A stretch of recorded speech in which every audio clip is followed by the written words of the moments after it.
सभी को प्यार भरा नमस्कार। इंपीरियल एग्रो क्लासेस में एक बार फिर से आप सभी का स्वागत है। सबसे पहले तो ये बताना कि आज की जो बीएचयू की क्लास थी वो कैसी थी। कमेंट करना है आपको, लाइव चैट बॉक्स में नहीं बताना है, कमेंट करके बताना है बीएचयू की क्लास कैसी थी। बीएचयू का जो पेपर सॉल्व करवाया था मैंने वो कैसा लगा आपको ये बताना है। और साथ में ज़्यादा से ज़्यादा लाइव जुड़ जाइए। फिर जेट के बारे में बात करेंगे, जेट का पेपर भी सॉल्व करवाना है तो उस बारे में बात करते हैं कि उसका भी टाइम रखते हैं, आज कब रखते हैं, जैसे आप ठीक लगे आपको। जल्दी से लाइव जुड़ जाइए एक बार। स्टूडेंट बहुत कम धीरे धीरे जुड़ते हैं लाइव, पता नहीं किसका इंतज़ार करते हैं। तो देखो बीएचयू का तो लगभग समय मैंने सेट कर दिया है, सुबह का ही रहेगा, सुबह 9:30 बजे का रहेगा। अब मैं चाहता हूं कि जेट का पेपर भी सॉल्व करवाएं, तो जेट का पेपर कब सॉल्व करवाना है ये बताइए। शाम को करवाएं, सुबह करवाएं या दिन को करवाएं, कब करवाएं शाम पेपर सॉल्व उसका बताइए जल्दी से मुझे। बीएचयू का पेपर सेट हो गया है, टाइम सेट हो चुका है लगभग, और जिसको आपत्ति है वो मैसेज कर देना बाद में। और जेट का टाइम बताना है अब मुझे, जेट का टाइम कब रखें जब जेट का पेपर सॉल्व कराया जाए आपको।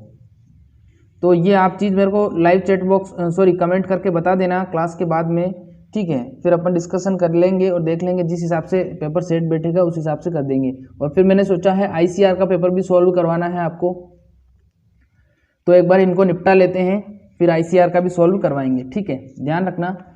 तो अब पहले शुरू करते हैं क्लास, फिर उसके बाद में और डिस्कशन हम कर लेंगे, ठीक है। तो जो स्टूडेंट नए आए हैं प्लीज़ वीडियो को लाइक करके चैनल को सब्सक्राइब कर लीजिए। और हमारी डेली क्लास लगती है सुबह 11:30 बजे एग्रीकल्चर की, और शाम को 8:30 बजे बायोलॉजी की, और सुबह हम 9:30 बजे क्लास लगाते हैं। उसमें हम पुराने जो पेपर होते हैं वो सॉल्व करते हैं, बीएचयू के, जेट के, आईसीआर के सारे ही। तो प्लीज़ वीडियो को लाइक, चैनल को सब्सक्राइब करके बेल आइकन दबा लें ताकि हर क्लास का नोटिफिकेशन आपको मिल सके। चलिए शुरू करते हैं। क्वेश्चन नंबर फर्स्ट है हमारा, जौ की फसल का प्रयोग किसके लिए किया जाता है। जौ की फसल होती है उसका प्रयोग किसके लिए किया जाता है। ऑप्शन ए शराब बनाने के लिए, ऑप्शन बी भोजन बनाने में, ऑप्शन सी माल्ट बनाने में, और ऑप्शन डी उपरोक्त सभी। बताइए जल्दी से क्या होगा इसका जवाब। जौ की फसल का प्रयोग करते हैं शराब बनाने में, भोजन बनाने में, माल्ट बनाने में, या उपरोक्त सभी। जिसने ऑप्शन डी जवाब दिया है उपरोक्त सभी, बिल्कुल सही जवाब है। जौ की फसल होती है उसका उपयोग हम किस लिए करते हैं। एक तो शराब भी बनाई जाती है उससे, और उसके अलावा शराब के अलावा और क्या बनाया जाता है आप जानते हो, जौ से रोटी भी बनाई जाती है, और जौ को हम आहार के रूप में पशुओं को भी देते हैं, तो उस भोजन के रूप में भी करते हैं। और इसके अलावा माल्ट होता है, माल्ट विशेष प्रकार का इसमें एक तत्व पाया जाता है जो माल्ट होता है, जो बियर बनाने में उपयोग किया जाता है, और भी बहुत सारे पदार्थ बनाने में इसका उपयोग किया जाता है, तो ध्यान रखना। अगला सवाल है हमारा, जौ की देर से बुआई के लिए सर्वोत्तम किस्म पूछी है यहाँ पर। जौ की बुआई करनी है हमें, देरी से बुआई करनी है थोड़ी। अब बताइए आपको सर्वोत्तम किस्म कौन सी होगी। RD 103, RD 2503, RD 2508 या RD 2552। बताइए जल्दी से क्या होगा इसका जवाब। पहले मैंने आपको एक बार बताया था, एक बार लाइव क्लास में, कि जितनी भी RD वाली किस्में होती है वो सब किसकी होती है, जौ की होती है। RD लगी हुई जितनी भी किस्म होगी वो सब किसकी होगी, जौ की होगी, ठीक है। तो जो कि जिसने बताया है RD 2508 बिल्कुल सही जवाब है। और जिसने गलत दिया है कोई दिक्कत नहीं है, ये थोड़ा क्वेश्चन भी टफ था, आज थोड़े क्वेश्चन में आपके लिए अच्छे क्रिटिकल लाया हूँ ताकि अब धीरे धीरे लेवल को बढ़ाया जाएगा। तो जौ की बुआई के लिए कौन सी किस्म उपयुक्त मानी गई है, RD 2508। ध्यान रखना, RD 2508 वेराइटी जो होती है वो देरी से बुआई के लिए उपयुक्त मानी जाती है। अगला सवाल है हमारा, देखिए क्या है, जौ की सामान्य दशा में बुआई हेतु फास्फोरस की कितनी मात्रा प्रति हेक्टर देनी चाहिए। हमें जौ की खेती करनी है और सामान्य दशा में बुआई करनी है, यानी कि जब समय होगा तभी बुआई करनी है। सिंचाई भी हमें पर्याप्त मात्रा में, सिंचाई के साधन भी हमारे पास उपलब्ध है, मतलब बिल्कुल सामान्य कंडीशन है। तो हमें कितनी फास्फोरस की मात्रा डालनी है, 20 से 30 किलोग्राम, ऑप्शन बी 30 से 40 किलोग्राम, ऑप्शन सी 40 से 60 किलोग्राम, और ऑप्शन डी 50 से 60 किलोग्राम। बताइए जल्दी से, 20 से 30, 30 से 40, 40 से 60, 50 से 60 किलोग्राम। जिसने जवाब दिया है ऑप्शन बी वाला 30 से 40 किलोग्राम, बिल्कुल सही जवाब है। जो कि सामान्य दशा में बुआई करते समय फास्फोरस की कितनी मात्रा की आवश्यकता होती है, 30 से 40 किलोग्राम मात्रा की आवश्यकता होती है। और हमेशा जो डाटा आपको याद करना है वो हमेशा प्रति हेक्टर में याद करना है, ठीक है, ध्यान रखना प्रति हेक्टर में ही होता है। अगला सवाल है हमारा, जो कि पहली सिंचाई कब करनी चाहिए, जो कि पहली सिंचाई कब करनी चाहिए, या यूँ समझ लीजिए इसको कि ये पूछा है यहाँ पर कि जो कि क्रांतिक अवस्था के बारे में बताइए। तो ऑप्शन ए है 25 से 30 दिन, ऑप्शन बी है 35 से 40 दिन, ऑप्शन सी है 15 से 20 दिन और ऑप्शन डी है उपरोक्त में से कोई नहीं। बताइए जल्दी से, जो कि पहली सिंचाई कब करनी चाहिए। 25 से 30 दिन, 35 से 40 दिन, 15 से 20 दिन या उपरोक्त में से कोई नहीं। जिसने 25 से 30 दिन जवाब दिया है बिल्कुल सही जवाब है। जो कि पहली सिंचाई कब करनी चाहिए, जो कि जो पहली सिंचाई की जाती है वो की जाती है 25 से 30 दिन, ध्यान रखिएगा। अगला सवाल है हमारा, जो को मोलिया रोगरोधी किस्म कौन सी है। जो कि जो मोलिया रोगरोधी किस्म है उसके बारे में बताना है। जो में लगता है मोलिया रोग कहाँ पर लगता है, जो में लगता है, और गेहूं के अंदर भी ये लगता है, ठीक है। तो इसकी RD 387, RD 2552, RD 2035 और उपरोक्त सभी। बताइए जल्दी से, सिर्फ लाइव चैट बॉक्स में आपको कमेंट करना है A B C या D। जो कि मोलिया रोगरोधी किस्म, जिसने RD 387 जवाब दिया है बिल्कुल सही जवाब है। RD 387 बिल्कुल सही जवाब है। जो कि मोलिया रोगरोधी किस्म कौन सी होगी, RD 387 होगी, ध्यान रखना। अगला सवाल है हमारा, जो कि कौन सी किस्म लवणीय क्षारीय मृदाओं के लिए उपयुक्त है। जो कि जी नहीं है, जो है, जो कि कौन सी किस्म लवणीय व क्षारीय मृदाओं के लिए उपयुक्त होगी। Option A BL2, option B Rajkiran, option C RD 2552 और ऑप्शन डी RD 31। बताइए जल्दी से, जो कि कौन सी किस्म लवणीय व क्षारीय मृदाओं या क्षारीय क्षेत्रों के लिए उपयुक्त मानी जाएगी। ए, बी, सी या डी, ABCD। जिसने ऑप्शन बी जवाब दिया है BL2 बिल्कुल सही जवाब है। जो कि कौन सी किस्म लवणीय और क्षारीय मृदाओं के लिए उपयुक्त है, BL2 को क्षारीय और लवणीय मृदाओं में आसानी से उगाया जा सकता है। BL से आप ये भी समझ सकते हो बारले किसको बोलते हैं, बारले जो को बोला जाता है। अगला सवाल है हमारा,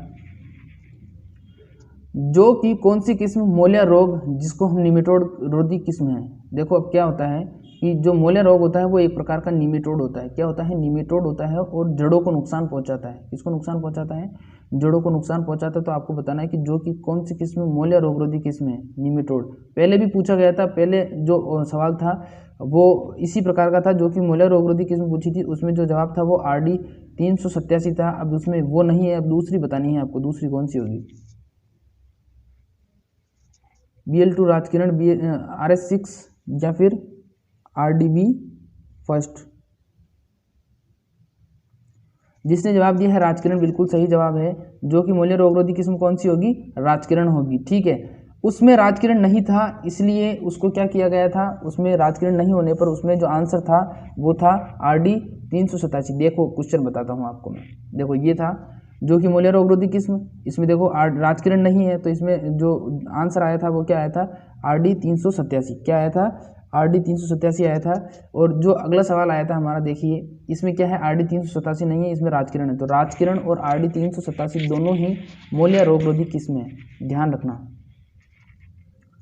अगला सवाल है हमारा, जो कि बुआई में नाइट्रोजन की प्रति हेक्टर मात्रा देनी चाहिए। जो कि बुआई करनी है हमें और नाइट्रोजन की कितनी मात्रा डालें, बताइए जल्दी से। ऑप्शन ए है हमारा 40 से 60 किलोग्राम, ऑप्शन बी है हमारा 80 से 100 किलोग्राम, ऑप्शन सी है हमारा 60 से 80 किलोग्राम और ऑप्शन डी है हमारा 100 से 120 किलोग्राम।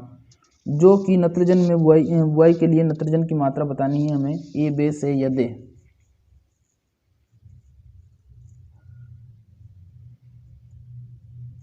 जिसने जवाब दिया है 40 से 60 किलोग्राम बिल्कुल सही जवाब है। जो कि बुआई में नाइट्रोजन की कितनी मात्रा होगी, 40 से 60 किलोग्राम, 40 से 60 किलोग्राम मात्रा देनी चाहिए, ध्यान रखना।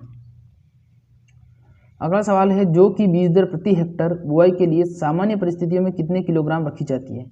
अब वापस से वो पूछा है सामान्य परिस्थितियाँ। सामान्य परिस्थितियों का मतलब ये है बुआई भी हम समय पर करेंगे, हमारा खेत भी शुष्क नहीं है, हमारा खेत गीला भी नहीं है, और जो बुआई हम करेंगे उसमें कोई कंडीशन नहीं है किसी प्रकार की, ठीक है, कोई वातावरणीय प्रतिकूल अवस्था नहीं है, सब कुछ नॉर्मल है।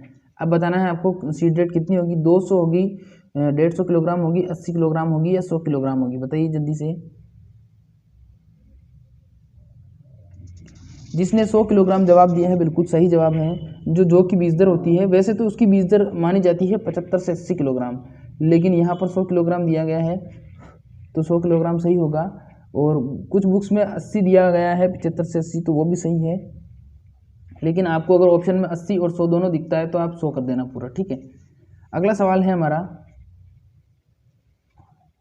जीरे में छाछा रोग नियंत्रण हेतु कौन सा फफूंदनाशी काम में लेते हैं? Option A mancozeb, option B thiram, option C karathane और ऑप्शन डी इनमें से कोई नहीं। जेट में आया हुआ सवाल है ये, ध्यान रखना, आपको जवाब सही तरीके से देना। जेट के अंदर आया हुआ पूछा हुआ सवाल है ये।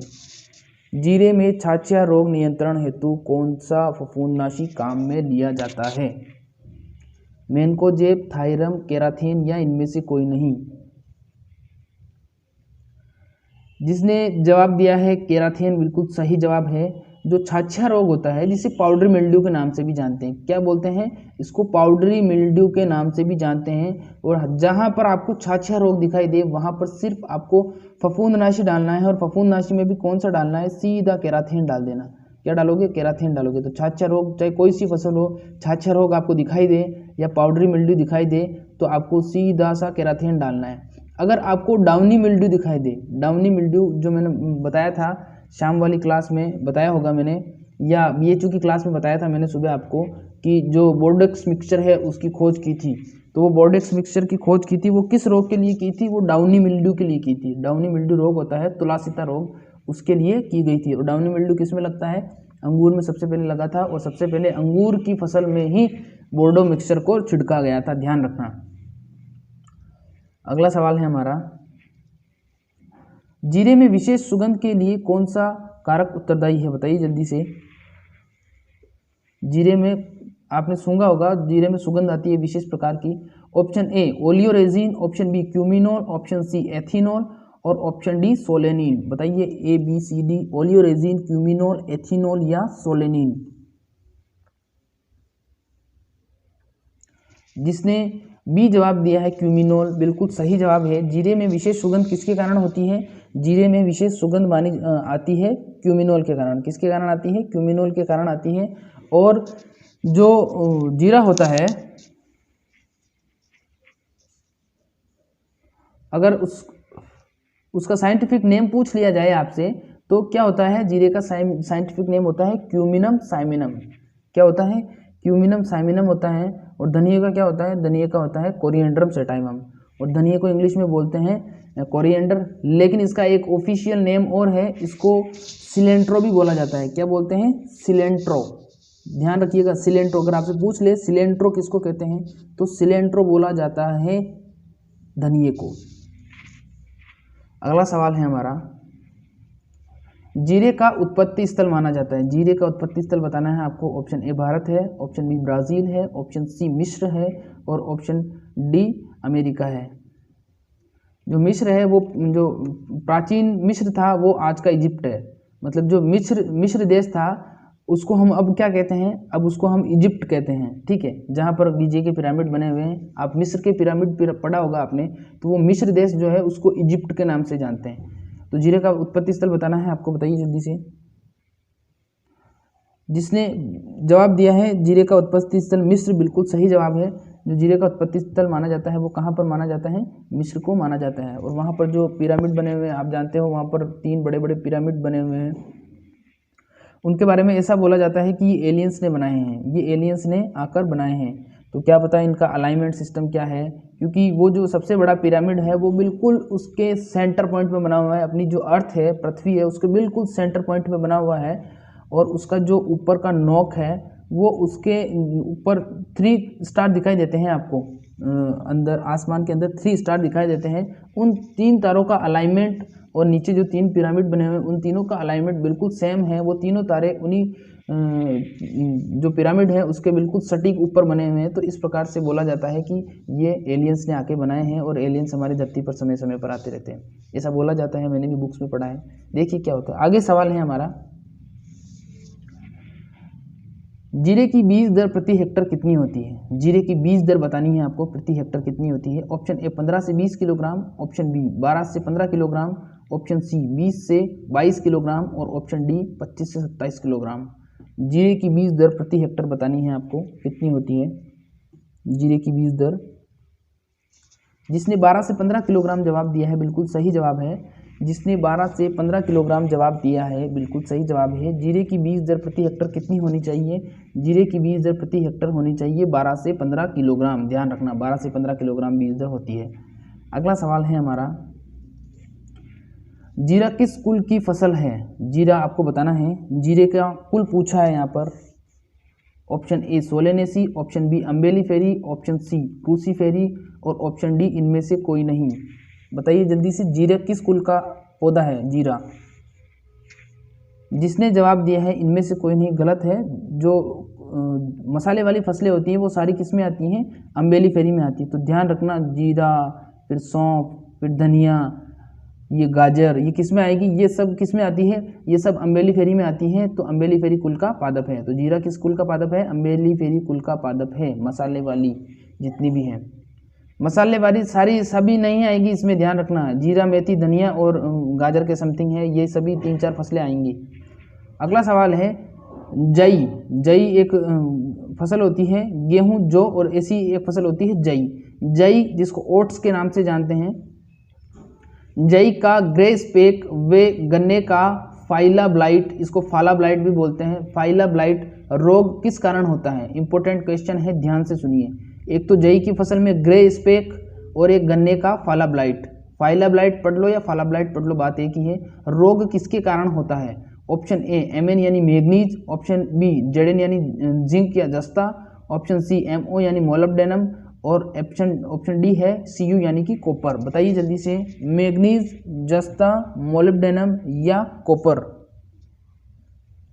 जई का ग्रे स्पेक वे गन्ने का फाइला ब्लाइट रोग, दोनों रोग एक ही तत्व से हो रहे हैं, एक ही तत्व से आपको याद हो जाएंगे। जिसने जवाब दिया है मैग्नीज, बिल्कुल सही जवाब है। मैग्नीज जो होता है वो जब जई के खेत में मैग्नीज की कमी हो जाती है तो ग्रे स्पेक हो जाता है, और वही जब गन्ने के खेत में मैग्नीज की कमी हो जाती है तो फाला ब्लाइट डिजीज हो जाती है। अगला सवाल है, देखो क्या है। एसएसपी में गंधक होता है, यानी सिंगल सुपर फास्फेट में गंधक का अम्ल या गंधक की मात्रा पूछी गई है। यहाँ पर बताना है आपको, सिंगल सुपर फास्फेट में गंधक की मात्रा कितनी होती है? बताइए जल्दी से, ए बी सी डी। 10%, 9%, 12% या 11%। जिसने 11% जवाब दिया है, 11.8% जवाब दिया है, बिल्कुल सही जवाब है। जो सिंगल सुपर फास्फेट होता है उसमें गंधक की मात्रा जो होती है वो होती है 11.8%। ध्यान रखना, 11.8%। अगला सवाल है हमारा, आरटीएम 314 किसकी किस्म है? आरटीएम 314 किसकी किस्म है? ऑप्शन ए सरसों की, बी सोयाबीन की, सी तारामीरा की और ऑप्शन डी आलू की। बताइए जल्दी से, बताइए जल्दी से, क्या होगा? सरसों, सोयाबीन, तारामीरा या फिर आलू?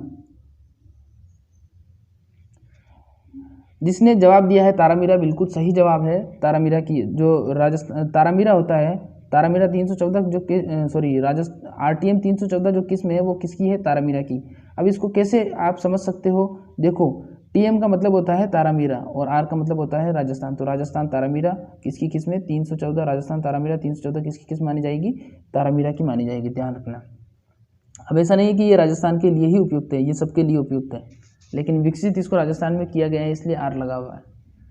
अगला सवाल है, आरएमओ 40 किसकी किस्म है? वेरी इंपॉर्टेंट क्वेश्चन है, बार बार पूछा जाता है और मैं बार बार बोलता भी हूँ आपको कि ये सवाल इंपॉर्टेंट है। आरएमओ 40, इसी में इसका नाम छुपा हुआ है। जिसने जवाब दिया है मोट, बिल्कुल सही जवाब है। राजस्थान, एम का मतलब मो और मो से समझ सकते हो मोट, तो राजस्थान मोट 40 किसकी किस्म है? राजस्थान मोट 40 किस्म है मोट की। ध्यान रखना। और देखो ये पीछे RMO दिख रहा है और ये इधर भी 0 दिख रहा है और इसके पीछे भी 0 की जैसी संरचना है। तो इससे आप को रिलेट करके और संबंध बनाकर अपने दिमाग में कैसे भी करो आप, लेकिन याद करने का तरीका बता रहा हूँ आपको। देख लेना, इधर भी 0 है, 0 जैसी संरचना दिखाई दे रही है, इधर भी 0 जैसी संरचना दिखाई दे रही है। दैट मीन्स को रिलेशन करके आप पढ़ सकते हो। सबके ऐसे ही फंडे होते हैं याद करने के, फनी मूवमेंट में सब फनी तरीके से कुछ ना कुछ लिंकअप करके याद करते हैं, इसीलिए वो भूलते नहीं है। टॉपर्स की यही पहचान होती है। तो आप भी टॉपर्स हैं सारे, ऐसे याद कर लेना। अगला सवाल है, देखो क्या है, तारामीरा किस कुल का पौधा है? तारामीरा का कुल पूछा है, बताइए जल्दी से। तारामीरा किस कुल का पौधा है? चिनोपोडिएसी, कंपोजिटी, क्रूसीफेरी या यूफोरबिएसी? बताइए जल्दी से। चिनोपोडिएसी, कंपोजिटी, क्रूसीफेरी या यूफोरबिएसी? तारामीरा किस कुल का पौधा है? जिसने से जवाब दिया है, सी जवाब दिया है क्रूसीफेरी, बिल्कुल सही जवाब है। जो क्रूसीफेरी होता है कुल, उससे संबंध रखता है तारामीरा। तारामीरा, सरसों और उसके अलावा जो हमारी गोभी वर्गीय सब्जियां हैं, ये सब किस में आएंगी? ये सब आएंगी हमारे क्रूसीफेरी कुल में, ठीक है। क्रूसीफेरी का जो नया नाम है वो भी बता देता हूँ मैं। क्रूसीफेरी को ब्रेसिकेसी के नाम से भी जानते हैं। क्रूसीफेरी को ब्रेसिकेसी के नाम से भी जाना जाता है, ध्यान रखना, सवाल पूछा जाता है। अगला सवाल है हमारा, देखिए क्या पूछा। अगला सवाल है, परीक्षण फसलों में परीक्षण बार यानी कि टेस्ट वेट के लिए कितने दाने लिए जाते हैं? अब टेस्ट वेट लेना है आपको, फिर मैं आपको बताऊंगा सीड इंडेक्स क्या होता है, टेस्ट वेट क्या होता है। फसलों में परीक्षण बार या टेस्ट वेट के लिए कितने दाने लिए जाते हैं? पहले आपको आंसर देना है। ऑप्शन ए 100 बीज, ऑप्शन बी 1000 बीज, ऑप्शन सी 1500 बीज और ऑप्शन डी 2000 बीज। बताइए जल्दी से। टेस्ट वेट लेना है आपको किसी फसल के बीज के दानों का, कितना दाना लोगे आप? 100, 1000, 1500 या 2000? जिसने जवाब दिया है 1000, बिल्कुल सही जवाब है। जो टेस्ट वेट हमेशा लिया जाता है वो कितने दानों का लिया जाता है? टेस्ट वेट हमेशा लिया जाता है 1000 दानों का। कितने दानों का लिया जाता है? 1000 दानों का लिया जाता है।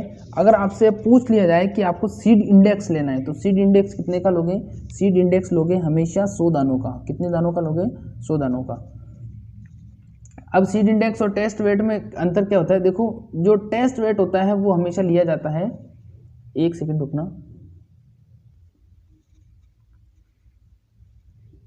जो टेस्ट वेट लिया जाता है वो लिया जाता है हमेशा छोटे बीजों का। किसका लिया जाता है? छोटे बीजों का लिया जाता है। जैसे मूंग हो गया आपका मोठ हो गया, गेहूं हो गया, इनका हमेशा क्या लेंगे? इनका टेस्ट वेट लेंगे, ठीक है। और जो बड़े दाने होंगे, जो जिनका साइज बड़ा होगा, जैसे आप समझ सकते हो काबुली चना या फिर मूंगफली या फिर और भी दूसरी जो चीज़ें हैं जिनका दाना बड़ा होता है, उनका क्या लिया जाएगा? हमेशा उनका हमेशा सीड इंडेक्स लिया जाएगा, ध्यान रखना, उनका सीड इंडेक्स लेंगे, ठीक है। तो अब आपसे अगर पूछ ले कि टेस्ट वेट में दानों का वजन होता है 1000 या 1000 बीजों पर जो फसलों का परीक्षण बार लिया जाता है वो क्या कहलाता है? तो टेस्ट वेट या परीक्षण बार के नाम से जाना जाता है, ध्यान रखना। अगला सवाल है हमारा, फसलों में बीज सूचकांक जिसको बोलते हैं सीड इंडेक्स के लिए कितने दाने लिए जाते हैं? अब देखो, बीज सीड इंडेक्स किसको बोलेंगे? बीज सूचकांक को बोलेंगे। और परीक्षण बार में क्या था? 1000 दाने थे। तो अब इसमें कितने थे? मैंने बताया था। ऑप्शन दीजिए, 100, 1000, 1500 या 2000? 100, 1000, 1500 या 2000? जिसने जवाब दिया है 100, बिल्कुल सही जवाब है। फसलों का जो बीज सूचकांक या सीड इंडेक्स लिया जाता है वो कितने दानों पर लिया जाता है? वो हमेशा 100 दानों पर लिया जाता है, क्योंकि इनके दाने बड़े होते हैं और बड़े दानों का ही बीज सूचकांक लिया जाता है। अगला सवाल है हमारा, फसलों में फ्लूक्लोरेलिन बेसालिन का प्रयोग किया जाता है। जो फसल होती है, फसल में फ्लूक्लोरेलिन, इसका जो केमिकल नेम है वो है फ्लूक्लोरेलिन, और इसका जो ट्रेड नेम है या व्यापारिक नाम है या बाजार में जो बिकने वाला नाम है वो है बेसालिन, का प्रयोग किया जाता है बुआई के बाद, अंकुरण से पहले, अंकुरण के बाद, बुआई या रोपाई से पूर्व, या ले बाई प्रयोग। बताइए जल्दी से क्या होगा इसका जवाब? बताइए जल्दी से। जिसने जवाब ऑप्शन सी दिया है, बुआई या रोपाई से पूर्व, बिल्कुल सही जवाब है आपका। जो फसलों में क्या करते हैं हम, फसलों में हम बुआई फ्लूक्लोरेलिन का छिड़काव करते हैं, वो बुआई या रोपाई करने से पहले ही कर देते हैं। फिर इसके बाद में जैसे ही इसका 1-2 दिन में इसका प्रकोप या असर कम होता है, फिर उसके बाद में हम क्या करते हैं? फसल की बुआई करते हैं। अगला है, फसलों में सस्य विज्ञान में वर्गीकरण का आधार क्या है? फसलों में सस्य विज्ञान में वर्गीकरण का आधार क्या है? वानस्पतिक वर्गीकरण, मौसम के आधार पर, आर्थिक आधार पर, उपयोगिता के आधार पर बताना है आपको। फसल विज्ञान में या फसलों में सस्य विज्ञान के अंतर जो वर्गीकरण किया गया है सस्य विज्ञान की फसलों का, वो किस आधार पर किया गया है। इंपॉर्टेंट क्वेश्चन है, इसी प्रकार के क्वेश्चन पूछे जाएंगे आपसे वहाँ पर। वानस्पतिक वर्गीकरण, मौसम के आधार पर वर्गीकरण या आर्थिक आधार पर या उपयोगिता के आधार पर। जिसने जवाब दिया है आर्थिक आधार पर, बिल्कुल सही जवाब है। आर्थिक आधार पर बिल्कुल सही जवाब है। फसलों में सस्य विज्ञान में वर्गीकरण किसके आधार पर किया गया है, आर्थिक आधार पर किया गया है, ध्यान रखना। अगला सवाल है हमारा, फसलों का वर्गीकरण करना महत्वपूर्ण क्यों है। फसलों का वर्गीकरण करना महत्वपूर्ण क्यों है। उन्नत किस्म के उपयोग के लिए, उन्नत किस्मों की पैदावार बढ़ाने के लिए, उन्नत किस्मों की जानकारी के लिए या उपरोक्त सभी के लिए। बताइए जल्दी से, फसलों का वर्गीकरण करना महत्वपूर्ण क्यों है। उन्नत किस्मों के उपयोग के लिए, उन्नत किस्मों की पैदावार, उन्नत किस्मों की जानकारी, उपरोक्त सभी। जिसने जवाब दिया है उपरोक्त सभी, बिल्कुल सही जवाब है। हम फसलों का वर्गीकरण करते हैं, क्यों करते हैं, क्योंकि हमें पता रहे कि कौन सी फसल किस कैटेगरी की है, उसकी उन्नत पैदावार हो सके, उसको हम सही ढंग से उगा सकें और उसकी जानकारी आगे शेयर कर सकें। तो ये सभी तीनों ही पॉइंट माने जाएंगे, ठीक है। अब आपसे मैं एक रिक्वेस्ट करना चाहता हूँ, प्लीज़ न्यू स्टूडेंट हैं अगर आप, तो मैं आपको टाइम टेबल बता देता हूँ। पहले हमारा टाइम टेबल क्या है। सुबह हमारी क्लास लगती है सही 11:30 बजे, लेकिन आज से हमने एक नई सीरीज चालू की है जिसमें हम ओल्ड पेपर सॉल्व करेंगे। और बीएचयू का जो पेपर सॉल्व हम करते हैं वो हम करते हैं सुबह 9:30 वाली क्लास में। फिर 11:30 बजे वाली जो क्लास होती है, वो अभी जो क्लास चल रही है वो 11:30 बजे वाली है। ये 11:30 बजे हम एग्रीकल्चर की टेस्ट सीरीज चलाते हैं और शाम को सही 8:30 बजे हम बायोलॉजी की टेस्ट सीरीज चलाते हैं। तो जो न्यू स्टूडेंट आए हैं उनको पता नहीं है, समझ लीजिए कि टाइम टेबल ये है, सुबह 9:30 बजे, फिर 11:30 बजे और फिर उसके बाद में शाम को 8:30 बजे, ठीक है। तो ये है हमारा टाइम टेबल। और नए आए तो प्लीज़ वीडियो को लाइक और चैनल को सब्सक्राइब कर लीजिए। और आपको कहना चाहता हूं कि अगर आप जेट के स्टूडेंट हैं तो बीएचयू की क्लास भी लें आप, क्योंकि जेट और बीएचयू का सिलेबस लगभग सेम होता है और एक ही प्रकार के क्वेश्चन पूछे जाते हैं। अगर आप पीएटी के स्टूडेंट हैं या आईसीआर के स्टूडेंट हैं तो भी आप बीएचयू का ले सकते हैं। तो कुल मिला के जो जितने भी एंट्रेंस टेस्ट हैं एग्रीकल्चर के, उसका सबका 95% सिलेबस सबका सेम है। तो आपको किसी भी पेपर को छोड़ना नहीं है। आपकी मेंटल एबिलिटी बढ़ेगी जितने पेपर सोल्व करोगे आप, और आपको पता चलेगा कि किस प्रकार के क्वेश्चन आते हैं। तो ये छोटी सी जानकारी थी। अगला सवाल है हमारा, फसल चक्र में किस प्रकार की फसलों को मुख्यतः सम्मिलित करना चाहिए। फसल चक्र में किस प्रकार की फसलों को मुख्यतः सम्मिलित करना चाहिए। दलहनी फसलों को, आच्छादित फसलों को, नकदी फसलों को या रेशे वाली फसलों को। हो सकता है ये सवाल पीछे पूछा गया था तो सबको आता होगा। तो इसका जवाब क्या बताना है जल्दी से आपको। दलहनी, अगर कल बताया था मैंने और फिर भी आप नहीं दे पाओगे तो फिर इसका मतलब तो टेस्ट सीरीज का कोई मतलब ही नहीं है, आप पढ़ नहीं रहे हो। जिसने ए जवाब दिया है दलहनी फसलें, बिल्कुल सही जवाब है, क्योंकि दलहनी फसलों में पाया जाता है राइजोबियम जीवाणु, जो क्या करता है, वायुमंडल की नाइट्रोजन का स्थिरीकरण करता है। और जैसे ही हम दलहनी फसल उगाते हैं तो खेत में क्या हो जाता है, नाइट्रोजन की मात्रा बढ़ जाती है, जो अगली फसल को मिलती है और उत्पादन अच्छा होता है।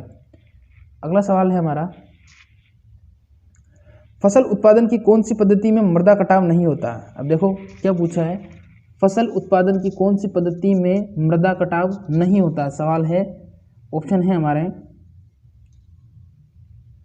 Option A soda culture, option B apiculture, option C horticulture और ऑप्शन डी मिक्स फार्मिंग। बताइए जल्दी से क्या होगा, soda culture, apiculture, horticulture या मिक्स फार्मिंग।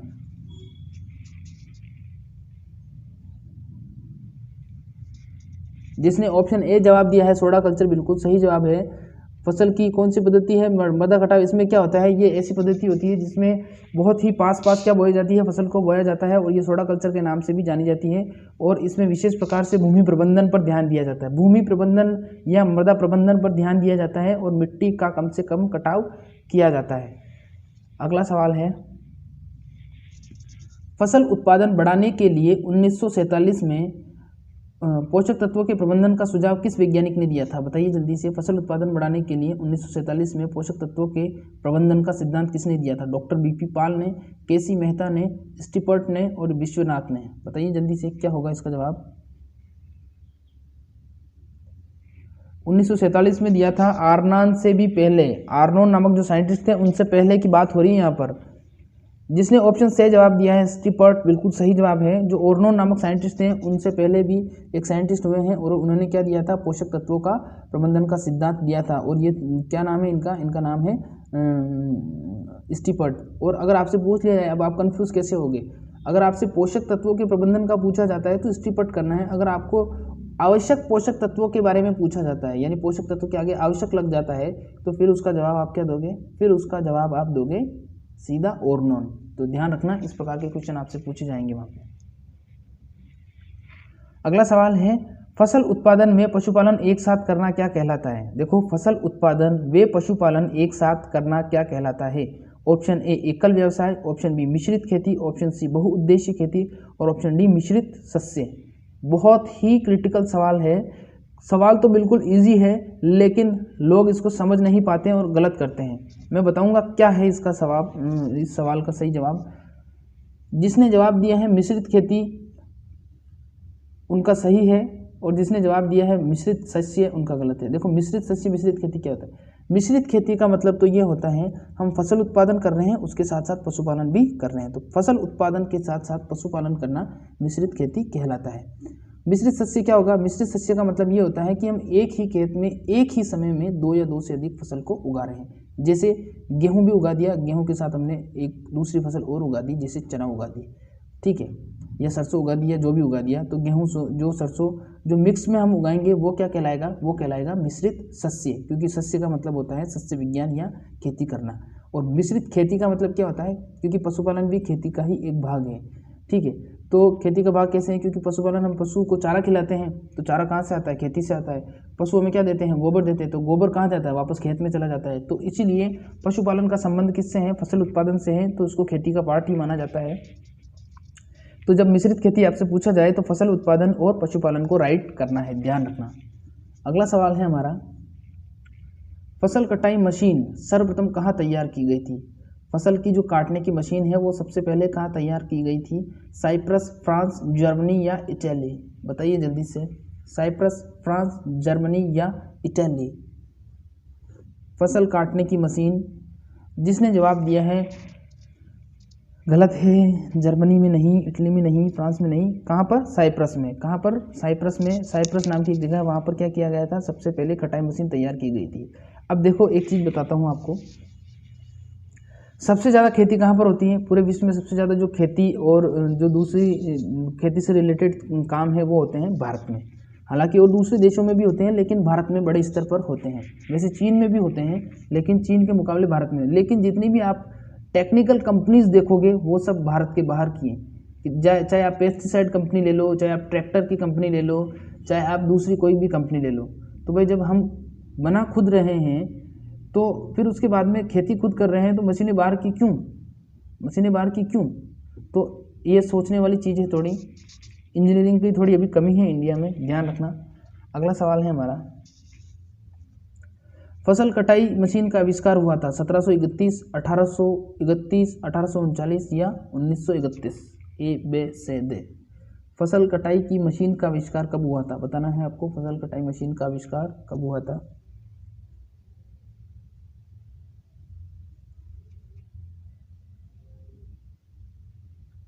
जिसने 1831 जवाब दिया है बिल्कुल सही जवाब है। 1831 जिसने जवाब दिया है बिल्कुल सही जवाब है। 1831 में क्या हुआ था, फसल कटाई मशीन का आविष्कार हुआ था। वैसे इस प्रकार के क्वेश्चन थोड़े कम पूछे जाते हैं, लेकिन आपको पता होना चाहिए, क्योंकि ये क्या है कि एग्ज़ाम ऐसा है कि आपको कभी भी कुछ भी यहाँ से पूछ लिया जा सकता है। तो आपको अपनी तैयारी अगर स्ट्रॉन्ग करनी है तो सवाल तो आपको पढ़ने ही पड़ेंगे। अगला है फास्फोरस उर्वरक उपभोग दक्षता, जिसको बोलते हैं FUE होती है। फास्फोरस की उर्वरक उपभोग दक्षता क्षमता बतानी है आपको। इसको इंग्लिश में बोलेंगे फॉस्फोरस यूज इफिशियंसी। तो ए 20 से 25, बी 35 से 40, ऑप्शन सी 50 से 60 और ऑप्शन डी 70 से 75। बताइए जल्दी से, फास्फोरस उर्वरक उपभोग क्षमता बतानी है, ए बे से दे।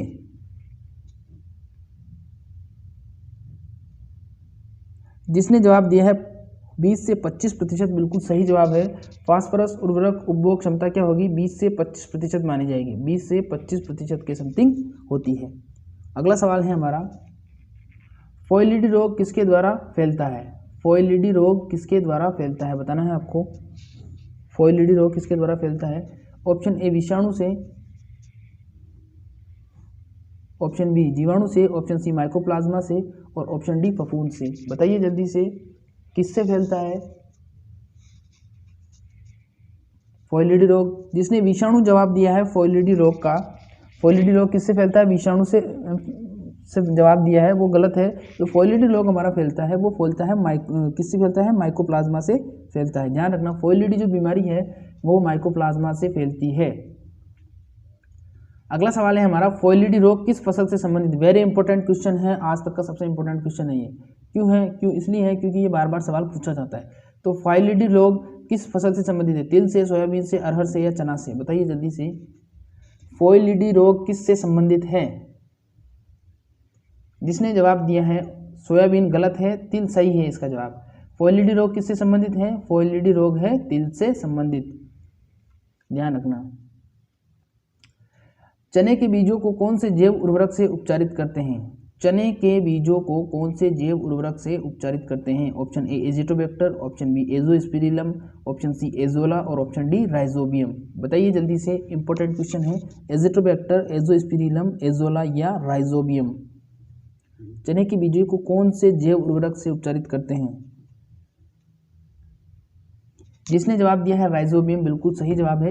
राइजोबियम जो जैव उर्वरक होता है, इससे हम क्या करते हैं? चने के बीजों को उपचारित करते हैं। तो ध्यान रखना, चनों के बीजों को उपचारित करने की बात आए तो राइजोबियम। एजोला क्या होता है? एजोला को हम कहाँ यूज करते हैं? एजोला को हम मुख्य रूप से उपयोग करते हैं धान की फसल में। धान की फसल में एजोला का उपयोग किया जाता है। अगर आपसे पूछ लिया जाए कि एजोला क्या है, तो क्या है? ये एक जलीय शैवाल है। क्या है? जलीय शैवाल है या जलीय फर्न के नाम से भी जाना जाता है। एजोला क्या है? फर्न है या शैवाल है। और एजिटोबैक्टर पूछ लिया जाए तो सब्जियों में सबसे ज़्यादा इसका उपयोग किया जाता है। एजिटोबैक्टर जो जैव उर्वरक है वो कहाँ पर इस्तेमाल किया जाता है? सब्जियों में सबसे ज़्यादा इस्तेमाल किया जाने वाला बायो फर्टिलाइजर है। बायो फर्टिलाइजर, जैव उर्वरक एक ही बात है। अगला सवाल है हमारा, चने का वानस्पतिक नाम क्या है? चने का बताइए आप, फिर काबुली चने का भी मैं बताऊंगा आपको। Option A payasam sativum, payasam sativum नहीं है क्योंकि पायसम सेटाइवम आप जानते हो किसका है? मटर का। ओराइजा सेटाइवा, ओराइजा सेटाइवा भी नहीं है। फिर उसके बाद में साइसर एरिटिनम और एलियम सीपा, एलियम सीपा प्याज का, तो साइसर एरिटिनम इसका सही जवाब हो जाएगा। तो चने का वानस्पतिक नाम क्या है? चने का वानस्पतिक नाम है साइसर एरिटिनम। ध्यान रखना। और अगर आपसे पूछ लिया जाए कि काबुली चने का वानस्पतिक नाम क्या है, तो काबुली चने का वानस्पतिक नाम हो जाएगा साइसर काबुलियम। बस एरिटिनम की जगह आपको काबुलियम लगाना है, ठीक है? तो साइसर काबुलियम। अगला सवाल है हमारा, चने की आधार बीज की पृथक्करण दूरी होनी चाहिए। चने की आधार बीज की पृथक्करण दूरी होनी चाहिए। जो चना होता है उसकी आधार बीज की पृथक्करण दूरी कितनी होनी चाहिए? Option A 3 metre, option B 5 metre, option C 10 metre और ऑप्शन डी 50 मीटर। अब जिसको पृथक्करण दूरी पता नहीं है वो भी मैं समझा दूंगा आपको, पहले इसका जवाब दीजिए। जो स्टूडेंट जिनको पता है वो जवाब दे, फिर बताऊंगा मैं पूरी रामायण क्या होती है। 3 मीटर, 5 मीटर, 10 मीटर या 50 मीटर?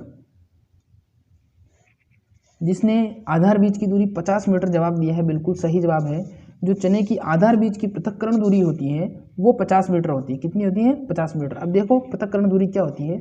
पृथक्करण दूरी का इस्तेमाल मुख्य रूप से वहाँ पर किया जाता है जहाँ पर हम बीज का गुणन कर रहे हैं या बीज का उत्पादन कर रहे हैं। यानी कि हमने जो फसल उगाई है वो किस लिए उगाई है? ताकि हम उन्नत किस्म का बीज जो उगाया है हमने उसकी संख्या में बढ़ोतरी कर रहे हैं, या फिर हम उन्नत किस्म का बीज विकसित कर रहे हैं। तो ये जो पृथक्करण दूरी हम इस्तेमाल करते हैं ये मुख्य रूप से जो राजकीय फार्म होते हैं या जो अनुसंधान केंद्र होते हैं या रिसर्च सेंटर होते हैं जहाँ पर किस्में विकसित की जाती है वहाँ पर इसका इस्तेमाल किया जाता है। अब होता क्या है, पृथक्करण दूरी का मतलब ये है, अब देखो यहाँ पर क्या पूछा है कि आधार बीज, चने की आधार बीज की पृथक्करण दूरी तो 50 मीटर। तो जहाँ पर हम चने का बीज उगाएंगे वहाँ पर 50 मीटर के दायरे में, 50 मीटर के दायरे में चने की कोई दूसरी किस्म नहीं उगी हुई होनी चाहिए। 50 मीटर के दायरे में चने की कोई सी भी फसल नहीं होनी चाहिए। क्यों नहीं होनी चाहिए? वरना चने की फसल होगी तो उसमें क्या हो जाएगा? पॉलिनेशन हो जाएगा, और पॉलिनेशन प्रोसेस के द्वारा फिर क्या हो जाएगा? हमारी जो चने की जो हम किस्म विकसित कर रहे हैं उसकी शुद्धता खत्म हो जाएगी, ठीक है? तो पृथक्करण दूरी इसको कहते हैं। अगर आपको समझ में नहीं आया तो क्लास खत्म होने के बाद में एक बार इसको रिवाइंड करके देख लेना, या फिर इसके ऊपर अलग से मुझे एक अलग से क्लास लेनी पड़ेगी, क्योंकि थोड़ा ये टॉपिक क्रिटिकल है। और लगभग 20 से 30 जो फसलें हैं उसके आधार बीज और प्रमाणित बीज की पृथक्करण दूरी पूछी जाती है, तो उसके बारे में भी हम बात करेंगे क्या होता है। सवाल आता है इससे एक हर बार। अगला सवाल है, मोस्टली देखो जो स्टूडेंट अभी हैं, क्या पता क्लास हो ना हो, लेकिन मक्का की जरूर से याद कर लेना, मक्का की, शंकर मक्का की और बाजरा की, मक्का, शंकर मक्का और बाजरा, और एक और है संकुल मक्का। इन चारों की याद कर लेना, चारों में से बार बार पूछा जाता है। आधार बीज की पृथक्करण दूरी और प्रमाणित बीज की पृथक्करण दूरी, तो इंपॉर्टेंट है, पूछा जा सकता है आपसे। अगला सवाल है, चने की फसल के लिए सर्वोत्तम मृदा कौन सी मानी जाती है? चने की फसल के लिए सर्वोत्तम मृदा पूछा है आपसे, दोमट मृदा, चिकनी मृदा, रेतीली मृदा या उपरोक्त में से कोई नहीं। चने की फसल के लिए सर्वोत्तम मृदा दोमट मृदा, चिकनी मृदा, रेतीली मृदा या उपरोक्त में से कोई नहीं। चने की फसल के लिए सर्वोत्तम मृदा कौन सी मानी जाती है? दोमट, चिकनी, रेतीली या उपरोक्त में से कोई नहीं। जिसने जवाब दिया है दोमट, बिल्कुल सही जवाब है। चने की फसल के लिए सर्वोत्तम मृदा मानी जाती है, वो मानी जाती है दोमट मृदा। कौन सी मानी जाएगी? दोमट मृदा सर्वोत्तम मानी जाएगी, ध्यान रखना। अगर आपसे पूछ लिया जाए कि जो खेती के लिए सबसे अच्छी मृदा है वो कौन सी है, तो बलुई दोमट मृदा सबसे अच्छी मानी जाती है। बलुई दोमट मृदा होती है वो सबसे अच्छी मानी जाती है, क्योंकि सब में बलुई दोमट मिट्टी का उपयोग किया जाता है। अगला सवाल है हमारा, चना किस परिवार से संबंध रखता है? चना की जो फसल होती है वो किस परिवार से संबंधित है? Option A Leguminosae, option B सीफेरी, ऑप्शन सी मालवेसी और ऑप्शन डी कंपोजिटी। तो बताना है आपको, चना किस परिवार से संबंध रखता है? लेग्यूमिनेसी, मालवेसी, कंपोजिटी या सीफेरी। जिसने जवाब दिया है चना किस परिवार से संबंधित है, लेग्यूमिनेसी जिसने जवाब दिया है बिल्कुल सही जवाब है। लेग्यूमिनेसी जिसने जवाब दिया है बिल्कुल सही जवाब है। जितनी भी दलहनी फसलें हैं वो किस में आती है? लेग्यूमिनेसी में आती है। लेग्यूमिनेसी को और क्या कहते हैं? लेग्यूमिनेसी को फैबेसी के नाम से भी जाना जाता है। किस नाम से जाना जाता है? फैबेसी के नाम से भी जाना जाता है। अगला सवाल है हमारा, इंपॉर्टेंट सवाल है, देखिए क्या है। चुकंदर सूचक पौधा है। चुकंदर आप सब लोग जानते हो, चुकंदर सूचक पौधा है। चुकंदर से क्या बनाई जाती है? शर्करा बनाई जाती है। चुकंदर किसका सूचक पौधा है? मतलब चुकंदर सबसे पहले जिस खेत में चुकंदर, सपोजेट इस खेत में चुकंदर उगा हुआ है हमारा है, और अब ये उगा हुआ है, तो ये सबसे पहले सूचना देगा आपको। किस चीज़ की सूचना देगा? कि खेत में पोटेशियम की कमी हो गई है, खेत में फास्फोरस की कमी हो गई है, खेत में सोडियम की कमी हो गई है या बोरोन की कमी हो गई है। तो बताइए चुकंदर किसका सूचक पौधा है? जिसने जवाब दिया है सोडियम Na, जिसने जवाब दिया है सोडियम Na बिल्कुल सही जवाब है। जो चुकंदर हमारा होता है, हमारा प्यारा दुलारा चुकंदर जो होता है वो क्या होता है? वो सोडियम का सूचक पौधा होता है। सोडियम की जैसे ही खेत में कमी हुई वो तुरंत उसकी सूचना देता है। कैसे देता है? अपनी जो संरचना होती है उसको विशेष प्रकार के उस पर धब्बे दिखाई देते हैं, और उससे हम क्या को रिलेट करके क्या हम समझ सकते हैं कि इसमें सोडियम की कमी है, खेत में सोडियम की कमी है या खेत की मिट्टी में सोडियम की कमी है। अगला सवाल है हमारा, चुकंदर से चीनी बनाने का कारखाना कहाँ स्थित है? तो आप सब लोग ध्यान रखना कि जो चीनी बनाई जाती है वो चुकंदर से बनाई जाती है और गन्ने से भी बनाई जाती है, और गन्ने के अंदर जो शर्करा पाई जाती है उससे भी ज़्यादा शर्करा किस में होती है? चुकंदर के अंदर होती है। किसके अंदर होती है? चुकंदर के अंदर होती है। तो अब बताना है चुकंदर से चीनी बनाने का कारखाना कहाँ पर स्थित है? Option A Ajmer, option B Bundi, option C Chittorgarh और ऑप्शन डी श्री गंगानगर। बताइए जल्दी से, अजमेर, बूंदी, चित्तौड़गढ़ या श्री गंगानगर। जिसने जवाब दिया है श्री गंगानगर बिल्कुल सही जवाब है, बिल्कुल सही जवाब है। जो चुकंदर से चीनी बनाने का जो कारखाना है, चुकंदर से चीनी बनाने का कारखाना कहाँ पर है? श्री गंगानगर में है। श्री गंगानगर कहाँ पर है? राजस्थान का एक ज़िला है श्री गंगानगर। ठीक है, तो ये थे। अब मैं आपसे एक रिक्वेस्ट करना चाहूँगा, देखो क्या है कि अब क्लासेस ज़्यादा लगेंगी तो हो सकता है कि आपके पास इंटरनेट अवेलेबल ना हो या ख़त्म हो जाए। तो जब भी आप किसी भी क्लास को अटेंड करते हो तो यहाँ पर 3 डॉट होते हैं, उस 3 डॉट पर क्लिक करो। क्लिक करने के बाद में यहाँ पर आपको क्वालिटी दिखाई देगी। उस क्वालिटी में आप 240p कर लो। 240p में आराम से आपको दिखाई देगा सब कुछ, और आपको सुनाई भी आराम से देगा। तो आपका नेट भी बच जाएगा और आप ज़्यादा से ज़्यादा क्लासेस भी ले सकोगे। ठीक है, और फिर से मैं कहना चाहूँगा, अगर आप नए स्टूडेंट हैं तो चैनल को सब्सक्राइब करके बेल आइकन दबा लें, क्योंकि यहाँ पर समय समय पर टेस्ट सीरीज चलती रहती है। हमारे यहाँ पर बिल्कुल कंटिन्यू टेस्ट सीरीज चलती है, कोई छुट्टी नहीं होती है। कोई तकनीकी समस्या आ जाए तो उसकी सूचना मैं आपको पहले दे दूँगा। बाकी अभी तक तो तकनीकी समस्या सिर्फ एक बार आई है और नहीं आएगी आगे अब। ठीक है, तो प्लीज़ अगर आप नए आए तो वीडियो को लाइक करना, चैनल को सब्सक्राइब करना, बेल आइकन को दबाना, ताकि अगली क्लास जो शाम को होगी सही 8:30 बजे जीव विज्ञान की, उसकी नोटिफिकेशन आपको मिलेगी। और आपको ये भी बताना है कमेंट में आज की क्लास कैसी थी। कमेंट किए बिना मत जाना आपकी क्लास कैसी थी। कमेंट आपको लाइव चैट बॉक्स में नहीं करना है, लाइव चैट बॉक्स में करके चले जाते हो आपको कमेंट बॉक्स के अंदर करना है, ठीक है। तो अभी के लिए बस इतना ही, शाम को फिर से मिलेंगे। और ये भी बता दो कि अब जेट का टाइम कौन सा रखें, बीएचयू का तो फिक्स कर दिया है, जेट का बता दो एक बार कौन सा रखें, या बीएचयू के टाइम में बदलाव करना है तो वो भी बता दीजिए। थोड़ा सा समय कम है, जल्दी से बताइए, ताकि फिर उसके बाद में क्या करेंगे, हम सिस्टम से क्लासेस चालू करेंगे। तो क्लास कैसी थी ये भी कमेंट बॉक्स में बताना, जेट का टाइम क्या है ये भी बताना, और बीएचयू का टाइम क्या है ये भी बताना, और साथ में ये भी बताना कि बीएचयू की क्लास कैसी थी, ठीक है। तो अभी के लिए बस इतना ही, मिलेंगे फिर शाम को सही 8:30 बजे जीव विज्ञान की धमाकेदार क्लास में। तो ज़्यादा से ज़्यादा संख्या में आना और चैनल को सब्सक्राइब किए जाना। तब तक के लिए नमस्कार, घर पर रहिए, सुरक्षित रहिए, बाहर तो कोरोना है।